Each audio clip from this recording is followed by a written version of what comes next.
একজন যুবক চোখের পানি ছেড়ে ছেড়ে আল্লাহর পয়গম্বরের সামনে দাঁড়িয়ে বলছেন, ইয়া রাসূলুল্লাহ, ওগো আল্লাহর পয়গম্বর, আপনার কাছে একটা সংবাদ দিতে এসেছি। আমার বাবা আজকে ইন্তেকাল করেছেন, এই কথা বলতে আপনাকে এসেছি। আল্লাহর পয়গম্বর বললেন, যুবক রে, তোমার বাবা ইন্তেকাল করেছেন, আমি কি করতে পারি? আগো আল্লাহর পয়গম্বর, আমার বাবা যে কেউ না, এমন একজন বাবা আমার যিনি ইন্তেকাল করেছেন, যিনি আপনার পিছনে সালাত আদায় করতেন, যিনি আপনার সঙ্গে বিভিন্ন বাড়িতে দাওয়াতে যেতেন, আপনার সঙ্গে অনেক সময় দ্বীনের দাওয়াত দিয়েছেন, আপনার সালাতে উনি মাঝে মাঝে ইকামত দিয়েছেন। পয়গম্বরে আরবি তিনি ইন্তেকাল করেছেন। আমার বাবা ইন্তেকাল করেছেন, এই খবর শুধু আপনাকে দিতে এসেছি তা না। পয়গম্বরে আরবি আমার বাবা ইন্তেকালের আগে আমাকে কয়েকটা ওসিয়ত করেছেন, আপনাকে বলবার জন্য আমি বলতে চাই।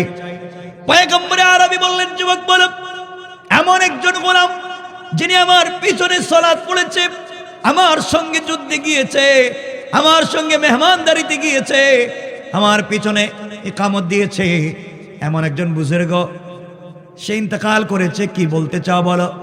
যুবক ডাক দিয়ে বলছেন, পয়গম্বরে আরবি, আমার বাবা ইন্তেকালের সময় আমাকে বলেছেন, বাবারে, আমি ইন্তেকাল করবার পরে পৃথিবীর কোনো মানুষকে প্রথমে জানাবা না, সর্বপ্রথম বিশ্ব নবীকে তুমি জানাইয়া দিবা আমি ইন্তেকাল করেছি। ওনাকে জানাইয়া দিবা আর বলবা আমার ওসিয়ত, আমি ওনাকে ওসিয়ত করেছি, আমি ইন্তেকাল করলে দুনিয়ার কোনো মানুষকে দিয়ে আমার যেন গোসলের ব্যবস্থা না হয়, উনি যেন নিজে থেকে আমার গোসলের ব্যবস্থা করেন। পয়গম্বরে আরবি, আমার বাবা ইন্তেকাল করেছেন, আমি আপনার জন্য জীবন দিতে পারি, আপনি বলেন তো আমার বাবার ওসিয়ত আপনি পুরা করবেন কিনা? আল্লাহর পয়গম্বর বলেন, যুবক রে, তোমার বাবা বলেছেন তোমার বাবার গোসল আমি দেব, অবশ্যই তোমার বাবার গোসল আমি হাজির থাকব। কেন বলেছে তোমার বাবা?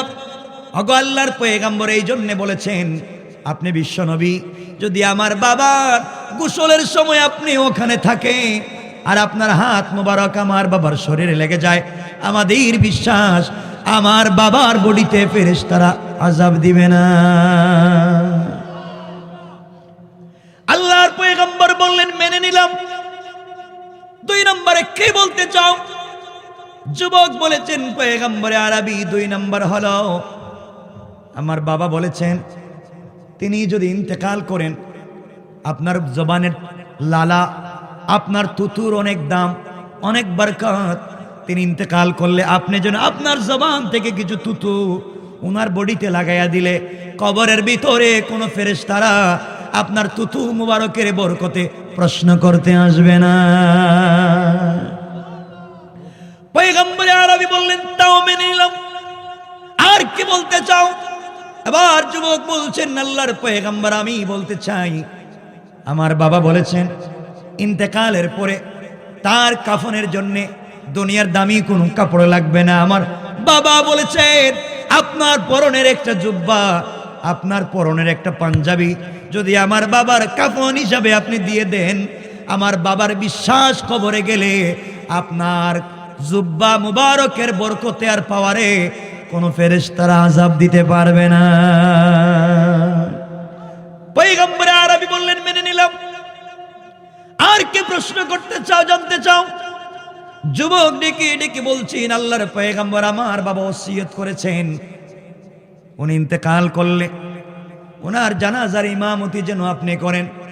আমার বাবার বিশ্বাস, আপনি যেই জানাজার যেই লাশের ইমামতি করবেন, ওই লাশকে আল্লাহ জাহান্নামে দিবে না। আল্লাহর পয়গম্বর বললেন, মেনে নিলাম। আর কি বলতে চাও? আগো আল্লাহর পয়গম্বর, আমার বাবার বিশ্বাস, কবরের ভিতরে আমার বাবাকে আপনার হাত দিয়ে রেখে দিবেন, আপনার হাত মুবারকের মাধ্যমে আমার বাবাকে কবরের ভিতরে যদি রাখেন, আমার বাবাকে কবরের ভিতরে আযাব দিবে না।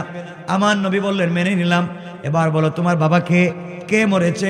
যুবক দাঁড়িয়ে বলছেন, পয়গম্বরে আরবি, আমার বাবার নাম হলো আব্দুল্লাহ ইবনে উবাই ইবনে সালুল।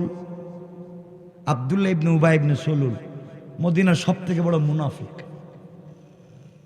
নবীজি বলেন, আব্দুল্লাহ মারা গেছে? রাসূলুল্লাহ, আব্দুল্লাহ ইবনে উবাই ইবনে সালুল তো মারা গেছে। মরে গেছে উবাই ইবনে সালুল। হ্যাঁ, ইয়া রাসূলুল্লাহ, আমার বাবার জানাজা আপনি যাবেন না? অবশ্যই যাব। নবীজি দাঁড়িয়ে গেলেন জানাজা যাওয়ার জন্য।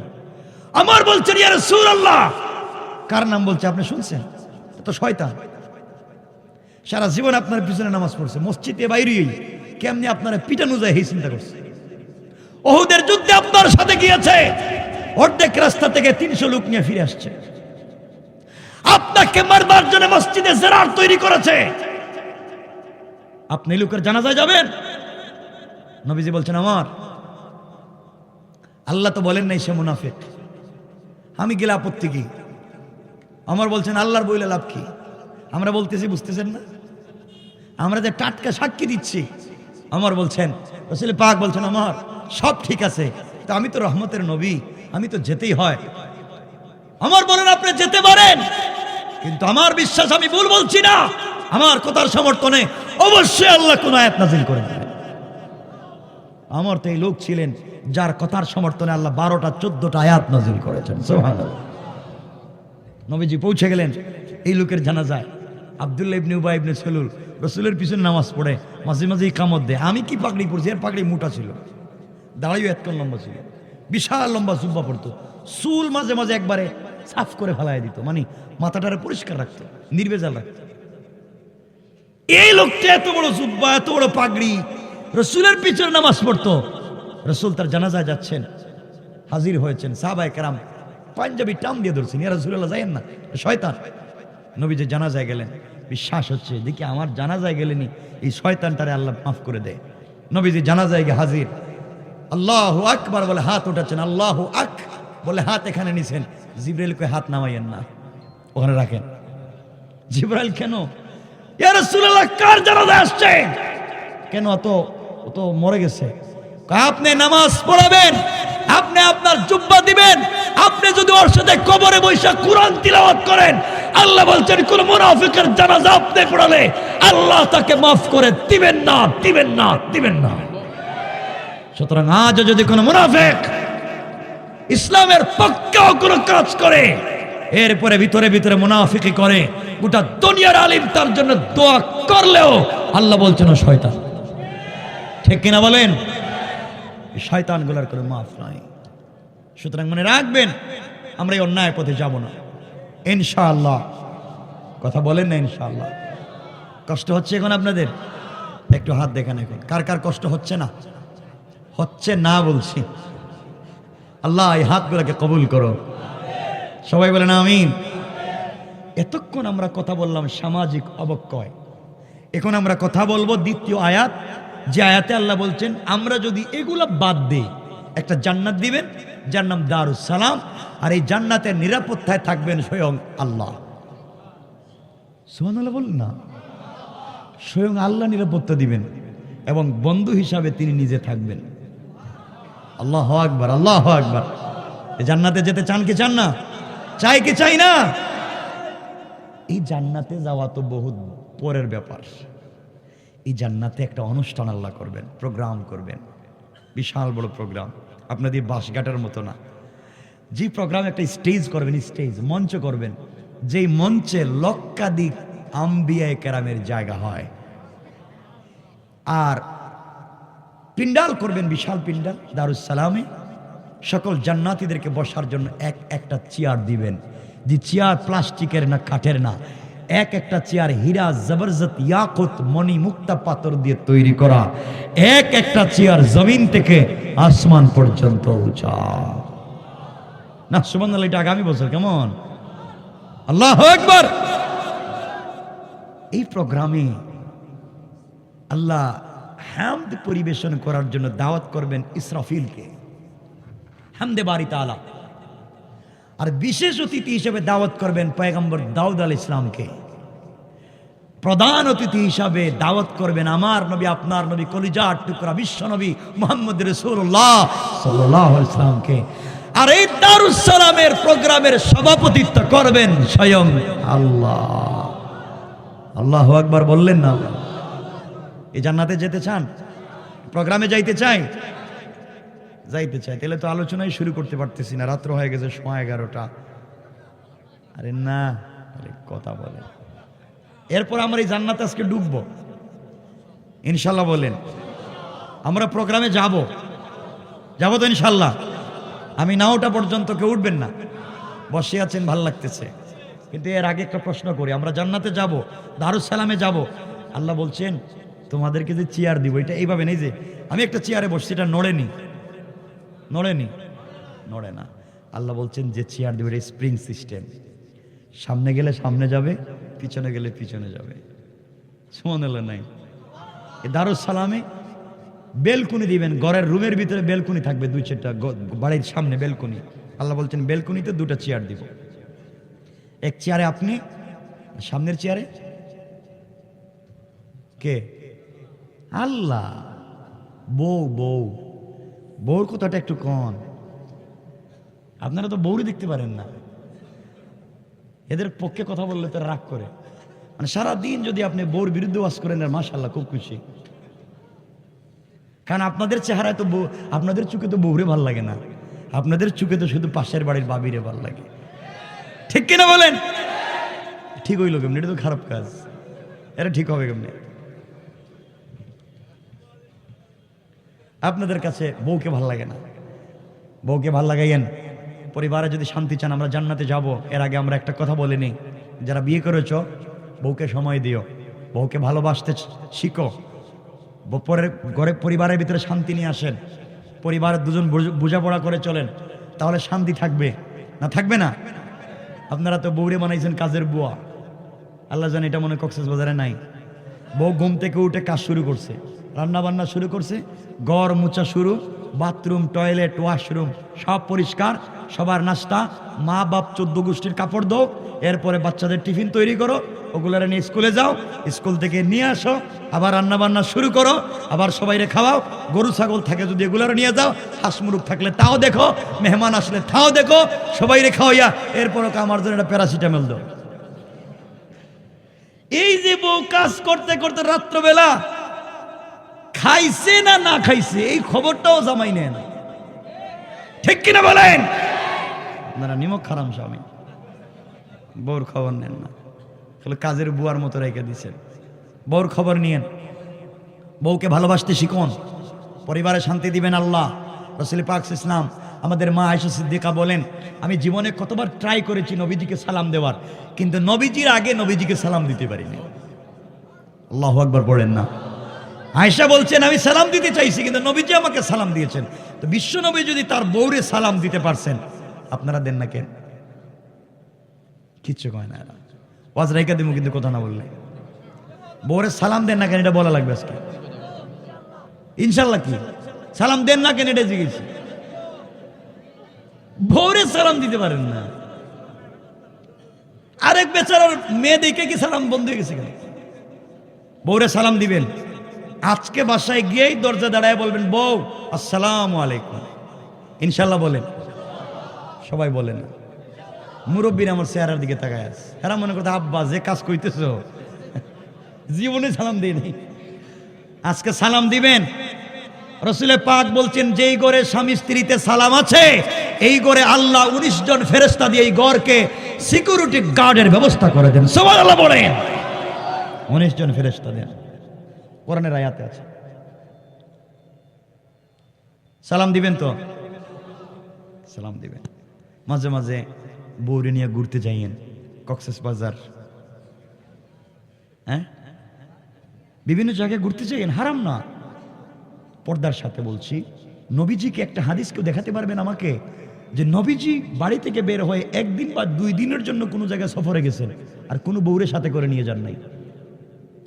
পৃথিবীর যেখানেই গিয়েছেন কোনো না কোনো স্ত্রী তার সাথে ছিলেন। আর আপনারা তো বউরে নিয়ে যাইবেন না, কারণ বউরে নিয়ে গেলে তো শয়তানি করতে পারবেন না। আমি তো বুঝি এগুলা, এজন্য বউরে নেয় না। এজন্যে আজকে বাসায় গিয়ে তো সালাম দিবেন, মাঝে মাঝে বউরে ভালোবেসে ঠুটে লিপস্টিক লাগাই দিবেন। হাসেরা লিপস্টিক লাগানো হারাম, এটা কোনো হাদিসে আছে? নাই। লিপস্টিক আপনি লাগানো হারাম, আর বউকে আল্লাহ বলছেন জিনা, হুন্না লিবাসুল্লাহ হুন্না, এটা সৌন্দর্যের একটা টুকরা। বউকে নিজের মতো সাজাবেন, যেভাবে আপনার ভাল লাগে। আল্লাহ বলছেন যেভাবে মন চায়। এজন্য মাঝে মাঝে বউর ঠুটে লিপস্টিক লাগাই দিবেন। কিছু কয় না, হাসতেছে কেন? ইনশাল্লাহটা কন বলেন আজকে ইনশাল্লাহ। বউরে দিতে পারেন না, সব কসমেটিক্স কিনা শুধু গার্লফ্রেন্ডে দেন। হ্যাঁ, বাদ দিতে হইবে, কিন্তু আমি বলবো কিছু কথা সামনে, দেখি আল্লাহ কি করেন আমারে। দেখি, স্ত্রীকে লিপস্টিক লাগাবেন, মাঝে মাঝে হাতের নুকে, পায়ের নুকে মেহেদি লাগাই দিবেন, নিজের হাতে মেহেদি লাগাই দিবেন। আরে হাদিসের কথা বলি, তাবরানির হাদিস, রসুল বলছেন মেয়েদের নখ খালি থাকুক, এটা নবীজি চান না। কেমনে বুঝে এই কথাগুলো, কেন বুঝেন না? নবীজি বলছেন মেয়েদের নখ খালি থাকুক, তার কাছে ভাল লাগে না। মেয়েদের নুকে আপনি মেহেদি লাগাই দেন নিজের হাতে, ইনশাল্লাহ দিবেন তো? বউরে কোনোদিন দিছিলেন নি? সবাই পার্লারিং করবেন, কসমেটিক্স লাগাবেন, এক্সট্রা অর্ডিনারি করবেন, বিউটিফুল করবেন, এরপরে কি বলে ওগুলা রে, যা আছে আপনি ওগুলো সব পরায়া সুন্দর করবেন, ইনশাল্লাহ বলেন। মাঝে মাঝে বউর চুল রে বেনি করে দিবেন, বেনি। হাসতেছে কেন এরা? আমি ভুল ওয়াজ করতেছি নাকি? তা রাসূলে পাক মাঝে মাঝে আয়েশাকে বলতেন, আয়েশা তুই তো ছোট, চুলটাও ঠিক মতো বাঁধতে পারো না। আয়েশা বলতেন, আপনি আমার স্বামী, আবার রসুলও, কেমনি বলি যে আমার চুলটা আপনি বেঁধে দেন? নবীজি বলতেন, আয়েশা কাছে আসো। রসুল নিয়া চুলগুলাকে নিজের হাতে বেনি করে সিতি করে দিতেন, লম্বা সিতি করে বেনি করে দিতেন। সুবহানাল্লাহ পড়েন। তো দিছেন নি আপনারা? ভরে দিছেন কোনদিন? এগুলো তো পারবেন না। দিয়েন, সিতি করে দিয়েন, বেনি করে দিয়েন। মাঝে মাঝে স্ত্রীকে চুল, পিছনের চুল কাটা হারাম, পিছনের দিকে চুল কাটা হারাম, মানে পিছনের দিকে বেশি লম্বা হয়ে গেলে এক আঙ্গুল, এই যে এতটুকুন সমান করার জন্য কাটা যায়। সামনের চুল কাটা হারাম, সামনের চুল কাটা হারাম, ব্রো প্লাক করা হারাম, আলগা চুল এক্সট্রা কিনে চুল লাগানো হারাম, এগুলো করা যাবে না। বউকে সাজাবেন, এরপরে মাঝে মাঝে শাড়ি পরাইয়া দিবেন, 3 পিস পরাইয়া দিবেন নিজের মতো করে। কিছু কন ইনশাল্লাহটা কোন, ইনশাল্লাহটা কোন। আপনাদের মতো বুকা স্বামী আল্লাহ মনে হয় জীবনের বানায় নাই। যে দামি দামি কাপড় কিনে স্বামীরা, কিনে না যেমন না, দামি দামি লেহেঙ্গা কিনে, ডিজাইন করে, স্মার্ট কাপড় কিনে, জুতা কিনে করে কি জানেননি?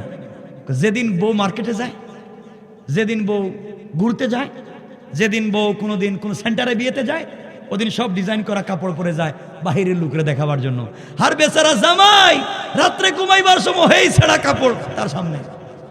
বউ সারাদিন যে কাপড় পরে কাজ করছে, এই শরীরে গন্ধ লাগানো আছে, গামের গন্ধে, এইটা নিয়ে আপনার বালিশের কাছে ঘুমাই গেছে। খুব কষ্টে ঠিক কইছে, খুব কষ্ট নিয়ে বেচারা ঠিক কইছে। আমিও তো বুঝতেছি ঠিক, আমিও তো বুঝতেছি ঠিক। কেন এগুলা হবে? আপনি কেন বলছেন না আপনার বউকে সব থেকে সুন্দর অর্নামেন্টস জুয়েলারি আমি দিয়েছি, ওগুলা পরে আমার সামনে তুমি রাত্রে থাকবা? আপনার বউকে প্রয়োজন বোধে, আপনার বউ যদি চায় প্যান্ট শার্ট পরতে পরাইয়েন, প্যান্ট শার্ট, স্যান্ডু গেঞ্জি। হাসতেছো কেন? স্যান্ডু গেঞ্জি বন্ধে কক্সবাজার নিয়ে যাওয়ার কথা করছি না, যে স্যান্ডু গেঞ্জির 3/4 প্যান্ট পরাইয়া হাই হিল জুতা নিয়ে কক্সবাজার নিয়ে যাওয়ার কথা বলছি না। নিজের স্ত্রীকে যেভাবে নিজের কাছে সুন্দর লাগে পার্লারিং করে নিজের সামনে নিজের স্ত্রীকে উপস্থাপন করবেন, মেকআপ করে নিজের বউকে নিজের সামনে উপস্থাপন করবেন। নিজের বউকে যদি পৃথিবীর সব থেকে সুন্দর মেয়ে মনে হয়, তা কক্সবাজার গিয়ে অন্য মেয়ের দিকে আপনার চোখ যাবে না। আপনার স্ত্রীকে নিজের কাছে ভাল লাগে না, এজন্যই অন্যের স্ত্রীর দিকে তাকান, অন্যের মেয়ের দিকে তাকান। আরেকজনের মেয়ে রাস্তায় বেরিয়েছে যে ডিজাইন করে, আপনি রাস্তায় বের করার দরকার নাই, ঘরের ভিতরে তো নিতে পারেন, ইনশাল্লাহ বলেন। একজনকে এখানে আছেন বলতে পারবেন ঘরে বরকত পাবেন কোথায়? রাসূলে পাক বলছেন, বিয়ে করে বউ আনার পরে বউর সামনের চুলের এক মুষ্টি ধরো আর দোয়া করো, বরকত হবে। কেউ দোয়া করছেন আজ পর্যন্ত? বরকত কই পাইবেন? রাসূল বলছেন, তোমরা স্বামী স্ত্রী মাঝে মাঝে ঘরের ভিতরে জামাতে নামাজ পড়ো, নফল নামাজ জামাতে পড়েন। সারা দিন যদি বউ আপনারা নাও দেখতে পারে, দুজনের মিল নাই, 2টা পিস্তল নিয়ে ঘুমায়, হ্যাঁ, একজন দেখতে পারে না, স্বামী স্ত্রী যদি একসাথে নামাজ পড়ে, আর স্বামী যদি ইমামতি করে, আর বউ যদি হয় মুক্তাদিয়ার মুসল্লি, নামাজের পরে আপনি বলবেন, বউ আমি তো ইমামতি করছি, দোয়ার দায়িত্বটা তোমার দিল, তুমি দোয়াটা করো। তখন বউ তো হাত উঠে দোয়া করবে, আল্লাহ দোয়া করবে নি, আল্লাহ আমার জামাইরে তুমি ঠাডা ফেলো। এই দোয়া কোনোদিন করবে? করবে না। তাহলে আপনার সামনে তো কমপক্ষে এই কথা বলবেন, আপনার জন্য ভালো দোয়া করবে। এজন্য স্ত্রীকে ভালোবাসতে শিখুন, ইনশাল্লাহ। বলেন ইনশাল্লাহ। যারা বিয়ে করছেন এদের খেয়াল কি বলবো? আল্লাহ যেন আমাদেরকে হেফাজত করেন, সবাই পড়েন আমিন। সুতরাং আসুন, আমরা পরিবারকে সুন্দর করে জান্নাতে যেতে চাই। কোথায় যেতে চাই? জান্নাতে। কোথায় যেতে চাই? দারুস সালাম। দারুস সালাম নামক যে জান্নাতে যাইবেন, এই জান্নাত তো বহুত পরে। জান্নাতের ভিতরে একটা মাঠ আছে, এই মাঠের নাম হচ্ছে মসজিদ। আল্লাহ বলছেন ওয়ালাদাইনা মসজিদ। জান্নাত কত বড় হবে, জান্নাতের নিয়ামত কি হবে, আমি যদি আজকে বলতে থাকি সূরা ওয়াকিয়া থেকে আইনা, তাহলে হার্ট অ্যাটাক করবেন, হার্ট অ্যাটাক। জান্নাত যে কি সুন্দর, জান্নাতের জিনিসগুলা যে কি সুন্দর, কি ডিজাইন করা। আল্লাহ বলছেন আমি জান্নাতের যে বিল্ডিং দিব, এগুলো ইট দিয়া বানাবো না, হীরা জবরদস্ত ইয়াকুত মণিমুক্তা পাথর দিয়ে তৈরি করব, আর প্রত্যেকটা ইটের জয়েন্টে আমি সিমেন্ট দিব না, মেশকে আম্বার। জান্নাতের বিল্ডিংকে গর্ত খনন করে আল্লাহ তৈরি করো, এই যে কি দিয়া, কি রড, রড দিয়া, লোহা দিয়া আল্লাহ বানাবেন না। আল্লাহ বলছেন আমি যে শরাবান তাহুরা, মদের যে নহর বানিয়ে রাখছি জান্নাতে, বিশাল বড় সাগর, মদের সাগর, দুধের সাগর, এই সাগরের মধ্যখানে বিল্ডিং বানাবো। ৬০০০ তলা বিল্ডিং থাকবে, বিল্ডিং নড়বে, ধুলবে, ধুল খাবে, বাতাস দিবে, কিন্তু পড়বে না। এই জান্নাতে যেতে চান? চায় তো সবাই চায়, কাজের বেলায় তো কিছু নাই। এই জান্নাতে একটা মাঠ আছে, তার নাম মসজিদ। এখন জান্নাত কত বড় হবে এটা তো পরে, মিটিং যে কত বড় হবে তা পরে, আগে আমরা মাঠটা দেখি কত বড়। আমরা মনে করি বাংলাদেশের স্টেডিয়ামের মতো মনে, কত বড় মাঠ। মসজিদ আল্লাহ বানালেন। জিবরিল আমিন আল্লাহকে বলছেন, আল্লাহ তুমি নাকি জান্নাত বানাইছো? আল্লাহ বলছেন, জিবরাইল বানাইছি তো একটা জান্নাত বিশাল। আল্লাহ আমার একটু দেওনা সুযোগ, জান্নাতটা দেখে আসি। আল্লাহ বলেন, জান্নাত দেখার দরকার নাই, পরে দেখো, আমি একটা মাঠ বানাইছি, এই মাঠটা দেখে আসো। আল্লাহ আপনি কি বলেন? আমাকে ৬০০ নূরের ডানা আপনি দিয়েছেন, আমি পৃথিবীর যে কোনো জায়গায় দাঁড়াইয়া ডানাকে যদি এভাবে করি, তাহলে পৃথিবীর এক প্রান্ত থেকে অপর প্রান্ত লাগাল পাই। সুবহানাল্লাহ বললেন না?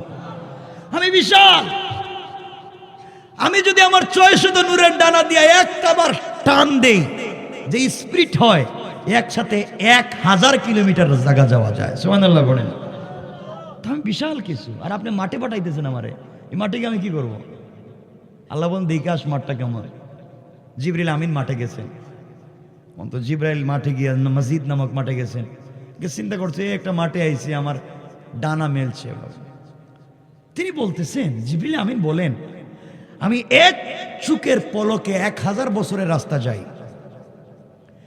এই ৬০০০ নূরের ডানা দিয়া ৭০ বছর মসজিদ নামক মাঠে ২৪টা ঘন্টা প্রস্রাব, টয়লেট তো কিচ্ছু আমার জীবনে নাই, ঘুমও নাই, শুধু উঠাইলাম আর নামাইলাম।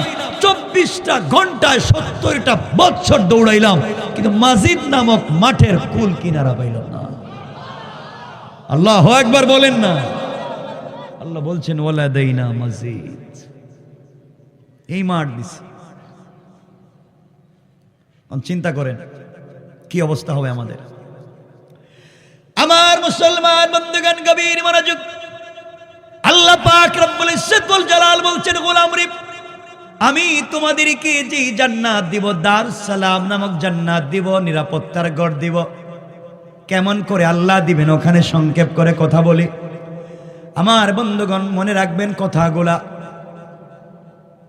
কিয়ামতের দিনে হিসাব নিকাশের পরে জান্নাতীরা যখন জান্নাতে চলে যাবে, জাহান্নামীরা জাহান্নামে চলে যাবে, এমন সময় আল্লাহ তাআলা জান্নাতীদের সামনে হাজির হবেন, আর ডেকে ডেকে বলবেন, ও জান্নাতীরা তোমরা বলো, আমি আল্লাহ কোরআনে কারিমে জান্নাতের যত নিয়ামতের বর্ণনা দিয়েছিলাম, জান্নাতে আসবার পরে তোমরা তা পেয়েছো না কম পেয়েছো? সকল জান্নাতীরা এক বাক্যে জবাব দিবে, আল্লাহ তাআলা কোরআনে কারিমের ভিতরে আপনি জান্নাতের নাজার নিয়ামতের যে বর্ণনা দিয়েছেন, জান্নাতে আসার পরে তার চাইতে 97 গুণ বেশি পেয়েছি। আল্লাহ বলবেন জান্নাতীরা আর কিছু চাবে কি? আর তোমাদের মনের বাসনা ইচ্ছা কি এমন কিছু আছে চাও? জান্নাতীরা বলবে আল্লাহ তাআলা একটা গাড়ি বলে 97টা দিয়েছেন, একটা বাড়ি বলে 97টা দিয়েছেন, এক যা বলেছেন 97 গুণ দিয়েছেন, 10 যা বলেছেন তাকে 97 গুণ বাড়িয়ে বলেছেন। আল্লাহ তাআলা আর কি চাই? আর তো কিছুই লাগবে না, আর কিছুই তো চাওয়ার মতো নাই। আল্লাহ ডাক দিয়া বলছেন জান্নাতীরা রে খুঁজে দেখো আর কিছু চাওয়ার আছে কি? জান্নাতীরা বলবে আল্লাহ তাআলা আর কিছু জানি না। এমন সময় সমস্ত জান্নাতীরা সাধারণ পাবলিক একত্রিত হয়ে আলিম ওলামাদের কাছে যাবে, মোল্লা মৌলবীদের কাছে যাবে, আর বলবে হুজুর আপনাদের ওয়াজ শুনে শুনে, আপনাদের কথা শুনে শুনে, আপনাদের আলোচনা শুনে শুনে জান্নাত পর্যন্ত আসলাম। যে এসেছি জান্নাতের নিয়ামতগুলো পেয়েছি, জান্নাতের হৌর গিলমান পেয়েছি, জান্নাতের আঙ্গুর আপেল পেয়েছি, জান্নাতের বিল্ডিং বালাখানা পেয়েছি। আল্লাহ আমাদেরকে বলতেছেন আর কি চাইবো? আমরা জানি না আল্লাহর প্রশ্নের জবাব কেমনে দিতে হয়, আমরা জানি না, আপনারা আল্লাহর প্রশ্নের জবাব দিন। এমন সময় সমস্ত উলামায়ে কেরাম একত্রিত হয়ে আল্লাহর দরবারে ডাক দিয়া বলবেন আল্লাহ তাআলা দুনিয়ার জমিনে তোমার ইবাদত করেছি, জান্নাতে আসার পরে জান্নাত দিয়েছো, জান্নাতের হৌর গিলমান পেয়েছি, আঙ্গুর আপেল পেয়েছি, বিল্ডিং বালাখানা পেয়েছি, আপনি যা বলেছেন 97 গুণ বেশি পেয়েছি। আল্লাহ তাআলা ওগুলার জন্য দুনিয়ার জমিনে ইবাদত করি নাই। দুনিয়ার জমিনে যথেষ্ট বিল্ডিং ছিল, দুনিয়ার জমিনে যথেষ্ট সুন্দরী নারী ছিল, দুনিয়ার জমিনে যথেষ্ট আঙ্গুর আপেল ছিল। আল্লাহ তাআলা দুনিয়ার সৌন্দর্য, দুনিয়ার টাকা পয়সা সব কিছুকে লাত্তি দিয়ে ফেলে দিয়েছি। গভীর রজনীতে তোমাকে না দেখে তোমার কদমে সেজদা করেছি। আয় আল্লাহ তাআলা তোমাকে না দেখে তোমার হুকুম পালন করেছি। হারাম খাই নাই, হালাল ছাড়ি নাই, সালাত ছেড়ে দেই নাই, অন্যায় পথে যাই নাই, সকল কাজে তোমার আনুগত্য প্রকাশ করেছি। জান্নাতের ভিতরে চলে এসেছি আল্লাহ তাআলা, সব নিয়ামত পাইলাম। এখন পর্যন্ত যেই রবের কদমে গভীর রাত্রে সেজদা দিলাম না দেখে এই রবের দিদার লাভ করতে পারলাম না। আল্লাহ তাআলা জান্নাতের কোনো নিয়ামতের প্রয়োজন নাই, প্রয়োজন বোধে আমাদের সকলকে জাহান্নামে নিক্ষেপ করে দাও, তবে জাহান্নামের এমন গর্তে নিক্ষেপ করে দিবা যেখানে পড়ে গেলে দুইটা নয়ন ভরে আমরা আমাদের রবকে দেখতে পারি। কোন সুবহানাল্লাহ। আল্লাহ ডাক দিয়া বলবেন জান্নাতীরা রে দুনিয়ার জমিনে আমাকে না দেখে ইবাদত করেছো, জান্নাতের ভিতরে আসার পরে আমি আল্লাহকে না দেখে অভিমান করে জাহান্নামের কথা বলে লাভ নাই। আমি আল্লাহ তোমাদেরকে চিনি, দুনিয়ার জমিনে আমাকে পাওয়ার জন্য অনেক কষ্ট করেছো গোলাম, আর কষ্ট করতে হবে না। আমি আল্লাহ রব্বুল ইজ্জত ওয়াল জালাল তোমাদেরকে বলছি গোলাম রে, জান্নাতের ভিতরে একটা জান্নাত আছে যার নাম দারুস সালাম। ওই দারুস সালাম নামক জান্নাতের ভিতরে আমি আল্লাহ একটা প্রোগ্রামের আয়োজন করতে যাচ্ছি। ওই জান্নাতের ভিতরে আমি আল্লাহ থাকবো দাঁড়ায়া, তোমরা থাকবে চেয়ারে বসা। ওই সময় আমি আল্লাহ তোমাদের সঙ্গে দেখা করব আর তোমাদেরকে সালাম দেওয়ার ওয়াদা দিলাম। যাও দারুস সালাম নামক জান্নাতে তোমাদের সঙ্গে আমার দেখা হবে। আমার বন্ধুগণ সংক্ষেপ করে বলি, এই দারুস সালাম নামক জান্নাতের ভিতরে আল্লাহ প্রোগ্রামের আয়োজন করলেন, বিশাল বড় স্টেজ করলেন, লক্ষাধিক আম্বিয়া কেরামের জায়গা হয় এমন স্টেজ করলেন। সকল পয়গম্বরের এই স্টেজে বসে গেলেন। কোটি কোটি জান্নাতীরা সামনের চেয়ারে বসা, এক একজন আপন আপন চেয়ারে বসা। জান্নাতুল ফিরদাউস থেকে মিশকে আম্বরের স্তূপ এনে ভেঙে দেওয়া হলো। গোটা প্রোগ্রাম জান্নাতুল ফিরদাউসের মিশকে আম্বরের গ্রানে মুখরিত হয়ে গেল। সবাই যখন বসা, বিশেষ অতিথি বসা, প্রধান অতিথি বসা, সভাপতি নাই, এখনো আসেন নাই, জান্নাতীরা চেয়ারে বসে আছে, দারুস সালামে আল্লাহকে দেখতে চায়। এমন সময় আল্লাহ রাব্বুল ইজ্জত ওয়াল জালাল দারুস সালামে জান্নাতের পর্দাটা সরাইয়া নিজে দাঁড়িয়ে থেকে বসা জান্নাতি গোলামদেরকে সালাম দিবেন। কোন সুবহানাল্লাহ, আল্লাহু আকবার। সালামের একটা তাফসীর আছে। আল্লাহ যে বলছেন দারুস সালাম, সালামের আর একটা তাফসীর আছে যে সালামটা কেন আল্লাহ দিবেন। এই সালামটা আদায় করেছিলেন বিশ্বনবী যখন মেরাজে গিয়েছিলেন, তখন আল্লাহকে বলছিলেন সালামের ব্যাপারে একটা কথা হয়েছিল, এদিকে গেলে আমার আরেক ঘন্টা লাগবে। এজন্য রসুল কেমনে সালামটা আদায় করছেন আল্লাহর কাছ থেকে, এই বিষয়টা বাদ আজকে রাইখা দিলাম। আর শোনেন, 11:30 হয়েছে, আমি কয়েক মিনিট রাইখা দেব না। আমি কি প্লাস্টিক? অসুস্থ, আসতে চাইছিলাম না। শোনেন, জান্নাতে যে সালাম হবে, এই সালামটা আর রসুল আদায় করছেন মেরাজে। কোনো কথা নাই, তোমরা নির্বাচন করছো। আপনাদেরকে ভালোবাসি, এর তো এমন ভালোবাসা নয় যে আমিও মরে যেতাম আপনারা মরে যেতেন। আমরা বেঁচে থাকতে চাই, ভালো কাজ বেশি দিন করতে চাই। একদিন খুরমা পুলো ইচ্ছা মতো খাইলেন, আর পরের দিন হসপিটালে গিয়ে 1 লাখ টাকা বিল দিয়ে এলেন, এই কুরমা বুলের তো দরকার নেই, ঠিক কিনা বলেন? আমরা প্রতিদিন ভালো থাকতে চাই, ঠিক কিনা? এরপরে 12টার পরে কথা বলা বুখারীর রিওয়ায়াত, খিলাফে সুন্নাহ, সুন্নতের খিলাফ। কারণ তখন হচ্ছে ঘুমানোর টাইম। আল্লাহ বলছেন ওয়াল্লাইলা লিবাসা, রাত্র হচ্ছে ঘুমানো।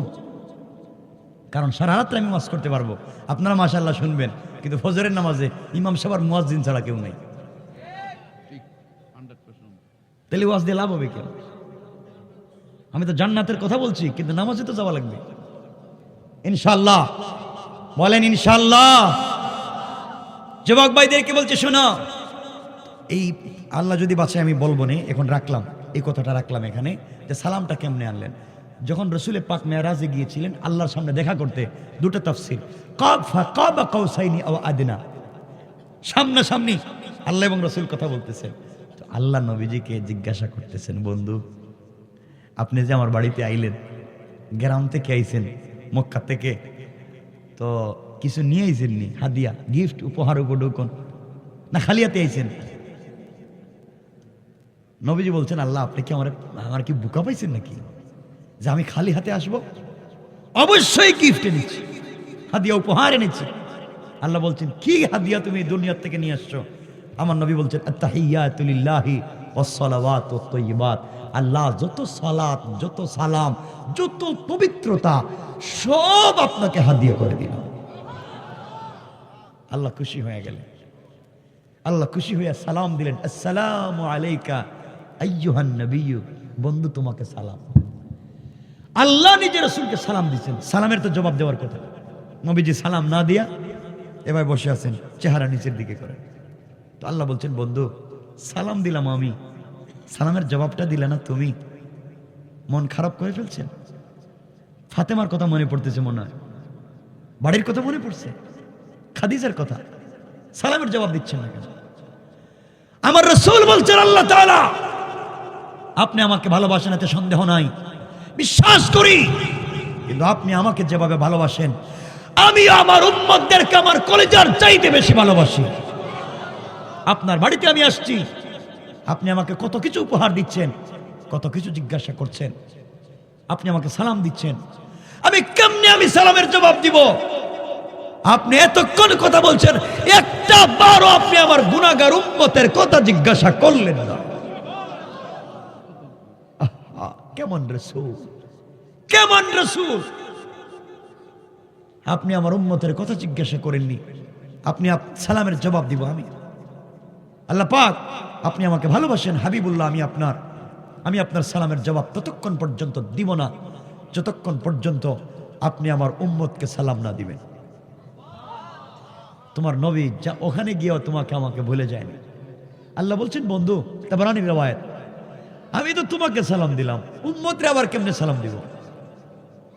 আল্লাহ পাক আপনি আমাকে ভালোবাসেন, আর বন্ধু যদি রাগ করে আপনি তো রাগ ভাঙ্গাবেনি, কেন আপনার বাড়িতে গিয়ে আমি রাগ করে যাব? আপনি আমাকে জমিন থেকে আসমান সব বাদ দিয়া সিদরাতুল মুনতাহা আরশে মুআল্লায় নিয়ে এসেছেন, আমি কি রাগ করে যাব? আপনি আমার উম্মতকে সালাম দেন। জানায় দিলেন, আওয়াজ হলো, আসসালামু আলাইনা ওয়া আলা ইবাদিল্লাহিস সালিহিন, সকল ইবাদের সালেহ গোলামদের জন্য সালাম। আপনারা তো খুশি হয়ে গেছে। নবীজি বলেন, আল্লাহ মানি নাই সালাম। নবীজি বলছেন, আল্লাহ সালাম মানি না। কেন? আমার নবী বললেন, আল্লাহ তাআলা, আপনার বাড়িতে আমি এসেছি, আপনি আমাকে সরাসরি সামনাসামনি সালাম দিয়েছেন। আমার উম্মতকে কই কোথায় কে বাসঘাটা বসে রয়েছে, কক্সবাজারে বসে রয়েছে, আপনি এখান থেকে বলেন আসসালামু আলাইনা, এদের কাছে কে সালাম দিল? এভাবে সালাম আমি মানি না। আমার উম্মতকে অবশ্যই আপনি সরাসরি সালাম দিতে হবে। আল্লাহ কোথায় লিখুন, বাড়ি বাড়ি যাবো, আমি গ্রামে গ্রামে গিয়ে সালাম দেব? আমার নবী বলছেন, আল্লাহ তাআলা কেমনে সালাম দিবেন আমি জানি না, তবে সামনাসামনি সালাম চাই। এরপরে আমি জবাব দিব, আপনি আগে কথা দেন কেমনে সালাম দিবেন। আল্লাহ বলেন, বন্ধুরে কথা দিলাম, তাহলে দারুস সালামে আমি যখন প্রোগ্রামের আয়োজন করব, ওই সময় আমি আল্লাহ কথা দিলাম তোমার উম্মতেরা থাকবে বসা, আর আমি আল্লাহ দাঁড়ায়া দাঁড়ায়া সামনাসামনি সালাম দেওয়ার ওয়াদা দিলাম। নবীজি মুসকে মুসকে হাসে না, বলেন, আল্লাহ আপনি তো ওয়াদা দিছেন সালাম দিবেন মানি, কিন্তু ওয়ালাকিন লিয়াতমাইন্না কলবি, আমার মনে শান্তি পাইতেছি না। কি শান্তি পাইতেছো না? আল্লাহ একটু দলিল দেন না, একটু প্রমাণ লিখে দেন, সালাম যে দিবেন কাগজে লিখে দেন। আল্লাহ বলছেন, বন্ধু আমার কথা বিশ্বাস হয় না, আমি বলছি মিথ্যা বলছি? আল্লাহ না, আপনি তো সত্য বলেছেন দিবেন, কিন্তু একটু প্রমাণ দেন না, কেন লিখে দিয়ে দেন, কাগজে কলমে থাকুক। সুবহানাল্লাহ বললেন না? আমার আল্লাহ আয়াত নাযিল করে জানায়া দিলেন, তাহিয়াতুহুম ইয়াওমা ইয়ালকাউনাহু সালাম। ও আমার বন্ধু, দারুস সালামে তোমার উম্মতের সঙ্গে যখন দেখা হবে, মোলাকাত হবে, আমি আল্লাহ সালাম দেওয়ার ওয়াদা দিলাম। এই সালাম লম্বা আলোচনা। যাই হোক, দারুস সালামে আল্লাহ দাঁড়িয়ে আছেন, বিশ্বনবী বসা, পর্দাটা সরাইয়া তাকাচ্ছেন। রাসূল বলতেছেন, আল্লাহ মনে আসেনি, এই যে মনে আসেনি, মানে সালামের কথা মনে করে দিতেছেন, মনে আসেনি সালাম যে দিবেন বলছিলেন। আল্লাহ ওই সময় সালাম দিলেন, আসসালামু আলাইনা, এভাবে বললেন না। আল্লাহ বলেন, আসসালামু আলাইকুম ইয়া ইবাদি। আল্লাহ বললেন, ও গোলাম, তোমাদেরকে আমি রব সালাম দিলাম। জীবনে রবকে কোনোদিন চর্ম চোখ দিয়া দেখি নাই। ওই জায়গায় রবকে যখন সরাসরি দেখব, তখন জান্নাতের কন্ডিশন কি হবে ওই সময় ছাড়া কেউ বলতে পারবে না। আল্লাহু আকবার। সরাসরি বিশ্বাস হয় না আপনাদের? আরে রবকে দেখা যাবে না, দুনিয়ায় দেখার সুযোগ নাই, চর্ম চোখ দিয়ে দেখা যাবে না, দারুস সালামে দেখব। আল্লাহ সভাপতির চেয়ারে বসে যাবেন, সমস্ত অতিথিরা বসা, জান্নাতীরা আল্লাহর চেহারার দিকে তাকাচ্ছে। কেমন আল্লাহ, কেমন আল্লাহ, কত সেজদা দিলাম। আজকে যদি সেজদার সুযোগ থাকতো আমরা আজকেও সেজদা দিতাম, কিন্তু আল্লাহ তো নিষেধ করে দিয়েছেন, সেজদা আর নাই। আল্লাহ বলছেন, কি আমার চেহারার দিকে তাকাচ্ছ কেন?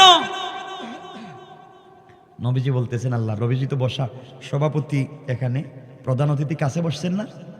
আল্লাহ বলতেছেন, রাসূল সভাপতিকে বলছেন, আল্লাহ এই যে মনে আসেনি, আমার যে কথা দিছিলেন আমার উম্মতের সঙ্গে দেখা হইলে আপনি নাস্তা করাইবেন, খাওয়াইবেন বলছিলেন, কই নাস্তাটা দিয়ে দেন আমার উম্মতরে। সুবহানাল্লাহ বললেন। নাস্তার ব্যবস্থা দেখেন না, সূরা রহমান খুলেন, আমার আল্লাহ বলছেন, ও হুর আর গেলমানেরা কোথায়? আমি আমার জান্নাতি গোলামদের সঙ্গে ওয়াদা দিয়েছি, দারুস সালামে দেখা হলে তাদেরকে নাস্তার ব্যবস্থা করে দিব। আসো তোমরা কোথায়? দুনিয়ার মাটির চিপে রস বের করে খাই বানাইয়া খামির বানাও, এটা দিয়ে তোমরা রুটি তৈরি করো, কারণ মাটির রসের ভিতরে আছে আঙ্গুরের রস, আপেল রস, মাল্টা, বেদানা, ডালিম, আসেনি, সব কিছু নির্যাস আছে। রুটি তৈরি করো, আর সকল প্রকারের মাছের কলিজা বুনা করে আমার এক একজন জান্নাতীর সামনে ৮০,০০০ কর্মচারী, ৮০,০০০ খাদেমা এক একজন জান্নাতের সামনে দুই হাতে ১,৬০,০০০ নাস্তার প্লেট নিয়া এক একজন জান্নাতীর সামনে হাজির হয়ে যায়।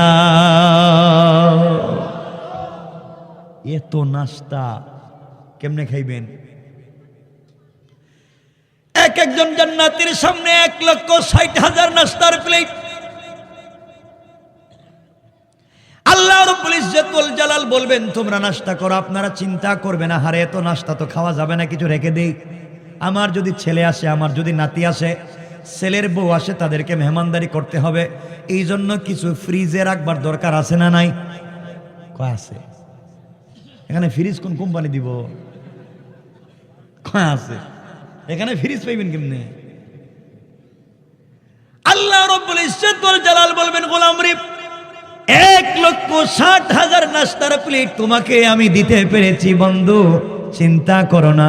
তোমার আত্মীয় স্বজন, তোমার ছেলে, তোমার নাতি যে আসুক না কেন, আমি আল্লাহ সবার জন্য আরো ১,৬০,০০০ করে নাস্তার প্লেট রিজার্ভ করে রেখে দিয়েছে। কোন সুবহানাল্লাহ। এবার জান্নাতীরা নাস্তার প্লেট হাতে নিয়ে, কাঁটা চামচ তো চিনেন আপনারা, কাঁটা চামচ ধরেন, কাঁটা চামচ দিয়া নাস্তাটা একটু মুখে দেওয়ার চেষ্টা করতেছে, একটু খাবে খাবে। ওমা, আপনারা আমার চেহারার দিকে যে বাটে তাকাইতেছেন, মনে হইতেছে আমি খাইতেছি, মনে হয় আমি পাইলাম কই। এইভাবে একটু খাবেন খাবেন অপেক্ষা করতেছেন, মুখে দিবেন। এমন সময় আল্লাহ বলছেন, কোথায় আজকের বিশেষ অতিথি ইসরাফিল? কোথায়? দাঁড়াও, আমার হামদে বারি তাআলা একটু পড়ো, আমার প্রশংসা পড়ো, আমার গোলামেরা শোনো। ইসরাফিল দাঁড়িয়ে যাবেন, হামদে বারি তাআলা পড়া শুরু করবেন, হামদে বারি বলতে লাগবেন। এমন সময় জান্নাতীরা নাস্তার প্লেট রেখে দিয়া ইসরাফিলের চেহারার দিকে তাকাই আল্লাহকে ডাক দিয়া বলবে, আল্লাহ তাআলা, দুনিয়ার জমিনে কত হামদে বারি তাআলা শুনছি, এত মধুর কণ্ঠে শুনে নাই। আয় আল্লাহ তাআলা, এত মধুর কণ্ঠ আমরা পৃথিবীর জমিনে শুনি নাই। তোমার নাস্তার প্রয়োজন নাই, জান্নাতের আর কোনো নিয়ামতের প্রয়োজন নাই। আল্লাহ তাআলা, কোটি বছর যদি চলে যায় আমাদের পেটে খিদা লাগবে না। এইভাবে যেন ইসরাফিল হামদে বারি তাআলা পড়ে যায়। কোন সুবহানাল্লাহ। আল্লাহ বলবেন, জান্নাতীরা এর চাইতে একটু স্মার্ট, আরেকটু মধুর কণ্ঠে মোটিভেট করা একটা কণ্ঠ, তার চাইতে কি তেলাওয়াত শুনতে চাও? আল্লাহ, এর চাইতেও চমৎকার কণ্ঠ আছে? আল্লাহ বলছেন, কেন থাকবে না? আমি হাদিসে কুদসিতে বলছি, মালা আইনুন রাআত ওয়ালা উযনুন সামিআত ওয়ালা খাতারা আলা কলবি বাশার। তোমরা যা চোখে দেখো নাই, চিন্তা করো নাই, তোমরা যা কোনোদিন চিন্তাও করো নাই, আমি তো এমন কিছু তোমাদেরকে জান্নাতে দেখাবো, শোনাবো। আয় আল্লাহ তাআলা এখন কি করবেন? আল্লাহ তাআলা ওই সময়ে প্রোগ্রামের বিশেষ অতিথি দাউদ আলাইহিস সালামকে বলবেন, দাউদ দাঁড়ায়া যাও, আমার কোরআন থেকে সূরা তাহা তিলাওয়াত করো। আল্লাহর পয়গম্বর দাউদ আলাইহিস সালাম দাঁড়ায়া আল্লাহর কোরআন থেকে যখন সূরা তাহা তিলাওয়াত শুরু করে দিবেন, এমন সময় সমস্ত জান্নাতীরা জান্নাতের ভিতরে পাগল হয়ে যাবে আর তাকায়া দেখবে দাউদ আলাইহিস সালামের একটা কণ্ঠ থেকে ৭০ প্রকারের মধুর আওয়াজ শোনা যায়।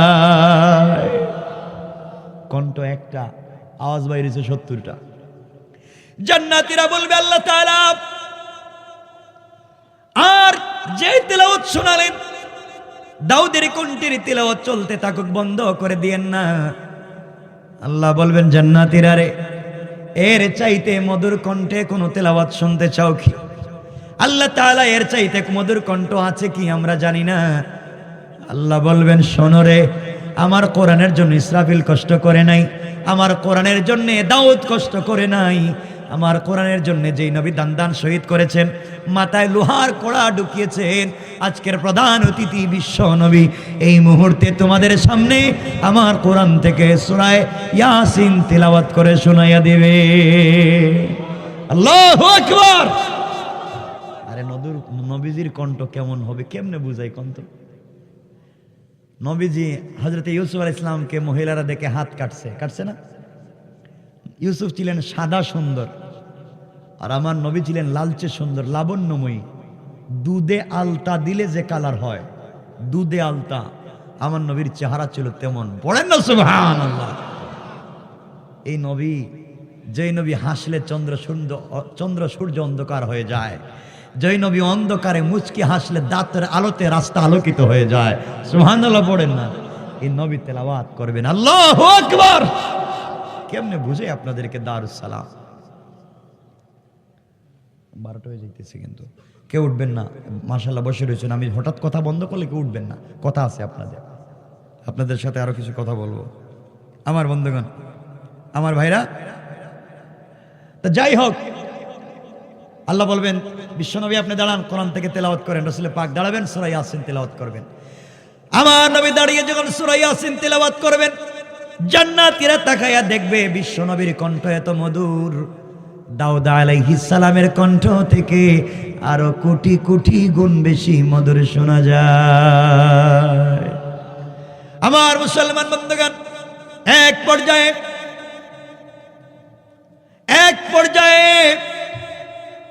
আল্লাহ বলবেন জান্নাতীরা এর চাইতে মধুর কণ্ঠে তেলাওয়াত শুনতে চাও কি? জান্নাতীরা বলবে আল্লাহ তাআলা এর চাইতে মধুর কণ্ঠ আছে কি?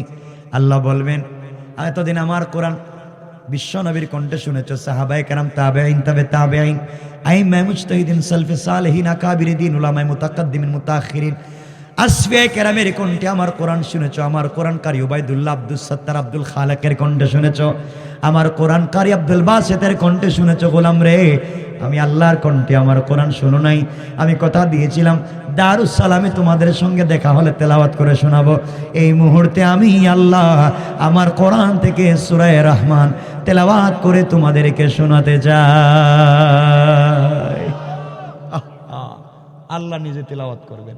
ওই সময় আল্লাহ তেলাওয়াত করতে গিয়ে আর রহমান পড়তে হবে না, আল্লাহ পড়বেন আনার রহমান, আমি রহমান, এই বলে তেলাওয়াত শুরু করতে যাবেন। আমার বন্ধুগণ, দুনিয়ার জমিনে পাবলিক তিলাওয়াত করলে মানুষ হার্ট অ্যাটাক করে, পাবলিকের তিলাওয়াতই সহ্য করতে পারে না। আর জান্নাতে তেলাওয়াত করবেন কে? কথা বলেন না কে? সুতরাং আসুন, আর লম্বা করতে চাই না, এখানে রাইকা দিতে চাই। আল্লাহ তিলাওয়াত করবেন, ওখানে থাকুক। আল্লাহ যদি বাঁচায়, আমরা যদি আগামীতে আবার আলোচনা শুরু করতে পারি, আল্লাহ কেমনে তিলাওয়াত করবেন আমরা এখান থেকে আলোচনা শুরু করব। এখানে রেখে দিলাম, আল্লাহর তিলাওয়াত চলুক। আল্লাহর প্রোগ্রাম চলতেছে, সভাপতি, প্রধান অতিথি, বিশেষ অতিথি সবাই বসা। আপনারা কই? আমরা বসে থাকবো না সেদিন? কথা বলেন না কেন? ইনশাল্লাহ বলেন না? যেতে চাই কি চাই না? দারুস সালামে যেতে চাই, এই প্রোগ্রামে অংশগ্রহণ করতে চাই, এটাই আমার আলোচ্য বিষয়। আমার বন্ধুগণ, এখন দুনিয়ায় বহুত আলোচনা আমরা শুনলাম, বহুত আলোচনা শুনবো, আমাদের চলতে থাকুক। আর জান্নাতে আল্লাহর প্রোগ্রাম চলবে, এখানেই থাকুক। পাবলিক আলোচনা করলে কেমন হয়? আর আল্লাহ নিজে তিলাওয়াত করবেন, কতদিন করবেন? জান্নাতের মানুষ কতদিন অজ্ঞান থাকবে? যেদিন আল্লাহ প্রোগ্রাম শেষ করবেন সেদিন কি হবে? কালার কেমনে চেঞ্জ হবে? আমাদের আল্লাহর কাছে দরখাস্ত আসবে, স্লিপ আসবে, চিরকুট আসবে, থেকে এগুলা সব থাকুক। রাইকা দিলাম। আমার জন্য দোয়া চাই, আপনাদের জন্য দোয়া থাকলো। কতক্ষণ আলোচনা হয়েছে? অনেক লম্বা। আর কথা বলবেন না, আমার জন্য দোয়া করবেন। কেউ উঠবেন? মাশাআল্লাহ। আপনাদের কষ্ট হয়েছে নাকি এতক্ষণ? আগামীতে প্রোগ্রামটা চলুক, আপনারা চাননি? আর একটা সুন্দর করে পারক, এই যে ছোট ছোট রুবেল, আনোয়ার, কতগুলো আছে নাম চিনি না, কষ্ট করে ভাইদের সমর্থন নিয়ে ওলামায়ে কেরাম, হুজুর সবাই মিলে সাপোর্ট দিচ্ছেন, তারা বিশাল প্রোগ্রাম করাচ্ছে। আগামীতে যেন আরো ভালো প্রোগ্রাম করাতে পারে। সাপোর্ট করবেন না আপনারা? সহযোগিতা করবেন না ইনশাল্লাহ? যাই হোক, এজন্যে কি টাকা পয়সা বললে দিব নি? কেউ কি নগদ? নগদ তো একটু টাকা পয়সা দেন, তাদেরকে সহযোগিতা করেন। যা আছে তা দিয়ে যাইয়েন না, আবার ভাড়া পাইবেন কই? এজন্য মোটামুটি করে সবাই সহযোগিতা করেন ইনশাল্লাহ।